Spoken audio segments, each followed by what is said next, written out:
এটা এইভাবে যত্ন করে লুকিয়ে রাখা? কার এটা? মিহি তো ছোট, ওর তো হওয়ার কথা না। তাহলে কি মধুবনীর? নাচ জানেন উনি? ম্যাডি, এবার তোর টার্ন। আমি কিছু পারি না রে, তোরা কর। বাঙালি বাড়ির মেয়ে নাচ গান কিছু পারি না বললেই হয়ে গেল? অসম্ভব। মিহির থেকে একবার কনফার্ম হই। না না থাক, বাচ্চা মানুষ, ওর থেকে এভাবে লুকিয়ে রাখা কোনো জিনিস নিয়ে কিছু জানতে চাওয়াটা ঠিক না। এই প্রশ্নটা বরং মধুবনীকেই করবো। পাপা, আলমারির মধ্যে কি করছো তুমি? আসছি আসছি, 1 মিনিট, পেয়ে গেছি।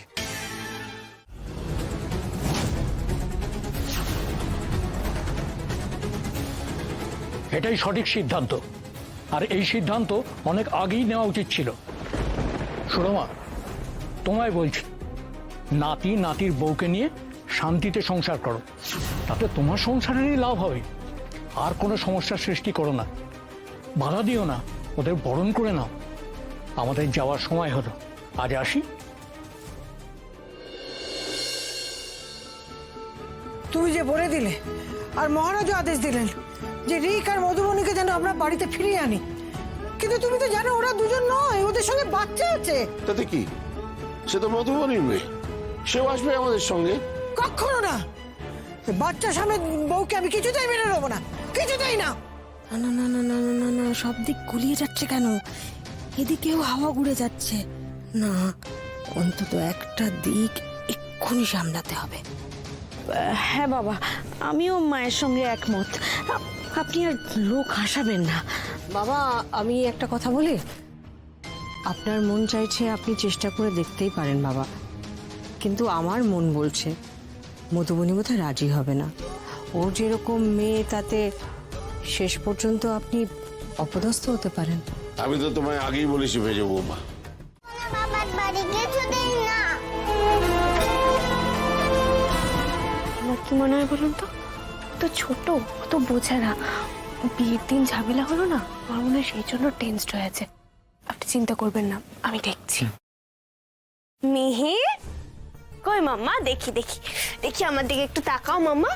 এই, তুই তো পাপার বাড়ি যাওয়ার জন্য কত এক্সাইটেড ছিলি, আর এখন তো আমরা সত্যি সত্যি যাচ্ছি, তাহলে একটু হাস। মিহি, মিহি, তুমি পাপার কোলে কোলে ও বাড়ি যাবে। হ্যাঁ, তোমার দিকে একটুও ভয় করবে না, খুব ভালো লাগবে। আর ওখানে তো অফিসের বুড়ি দাদু আছে। হ্যাঁ, আর তোমার নিমকি ঠাম আছে, রাগি ঠাম আছে, সবার সাথে তো খুব ভালো ফ্রেন্ডশিপ হয়ে গেছে। দোলনা চললেও তো আর বকবে না, তাহলে কেন যাবি না শোনো? এক সেকেন্ড। ও বুঝেছি, কি বলুন তো রিক্তা বাবু, মিহির পেটুতে যাওয়ার ইচ্ছে আছে, কিন্তু একটু টেনশনে আছে, বুঝলেন তো? আচ্ছা দেখি মামা, আমার কাছে এসো তো। আমার মাম্মার দেখে আমার দিকে একটু তাকাও। আমার মাম্মার যখনই স্যাড স্যাড লাগবে, আমরা তখনই চলে আসবো বাড়িতে, প্রমিস। আর আসার সময় কিন্তু ওর ফেভারিট পপকর্ন খাবো। হ্যাঁ, ডান ডান ডান। আমরা লুডো খেলবো, কত মজা করবো, তাই না? তার মানে ফাইনালি মিহি পাপার বাড়ি যাচ্ছে। কি শর্ত ঠাম্মি? আমার একটাই শর্ত, তোমরা দুজনে এই বাড়িতে থাকবে, কিন্তু ওই বাচ্চাটাকে কোনো হোস্টেলে বা বোর্ডিং এ পাঠিয়ে দিতে হবে।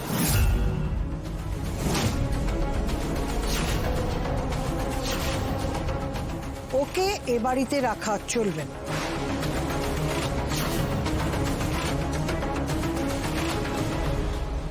Wow, nice start. Let's see এরপর কি হয়। এই কথাটা বলার জন্য আপনি আমাদের ডাকলেন? এটা তো ফোনেও বলে দিতে পারতেন, তাহলে ফোনেই আমি আমার সিদ্ধান্তটা জানিয়ে দিতাম। টেরা বেঁকা কথা না বলে যেটা বলতে চাইছো সেটা বলো। আপনি তো একজন মা, আপনি তো সব থেকে ভালো বুঝবেন একজন সন্তানকে ছেড়ে তার মায়ের পক্ষে থাকাটা অসম্ভব। তার মানে বুঝতে পারছেন তো মা, ও এখানে থাকতে পারবে না। না, পারবো না। আমি আমার মেয়েকে ছেড়ে এক মুহূর্তও থাকতে পারবো না। ঋগদেব বাবু যদি এখানে থাকতে চান তাহলে থাকতে পারেন, কিন্তু মিহিকে ছেড়ে থাকা আমার পক্ষে অসম্ভব। আপনি তো এই কথাটা উচ্চারণ করতে পেরেছেন মুখে, কিন্তু মিহিকে ছেড়ে থাকার কথা আমি দুঃস্বপ্নেও ভাবতে পারি না। এখানে তো অনেক দূর। আমি আমার মেয়েকে নিয়ে এক্ষুনি এখান থেকে চলে যাচ্ছি। মিহি, মিহি। মধুবনী, তুমি কি বললে? তুমি তোমার হাজবেন্ডকে ছেড়ে থাকবে?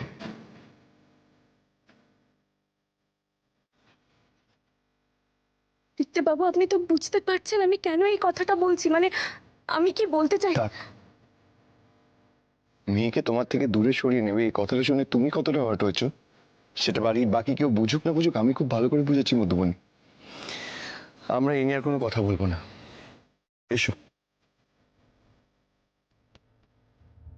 ঠাম্মি, আমি একটা সিদ্ধান্ত নিয়েছি। তোমাদের মেয়েকে অ্যাকসেপ্ট করতে প্রবলেম হচ্ছে তাই তো?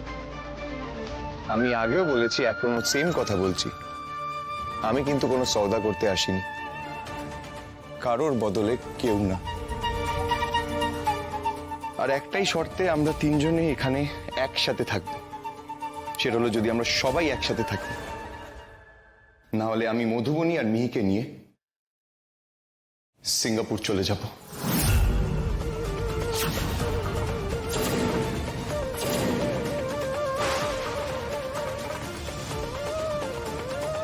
যে মানুষটার তার বাড়ির লোকেদের ছেড়ে থাকতে এতটা কষ্ট হচ্ছে, সে মিহি আর আমার জন্য এই সব কিছু ছেড়ে আবার অত দূরে চলে যেতে চাইছে শুধু আমাদের সঙ্গে থাকবে বলে। চলো মধুবনী, মিহিকে নিয়ে আসি, আমাদের বেরোতে হবে। দাঁড়াও,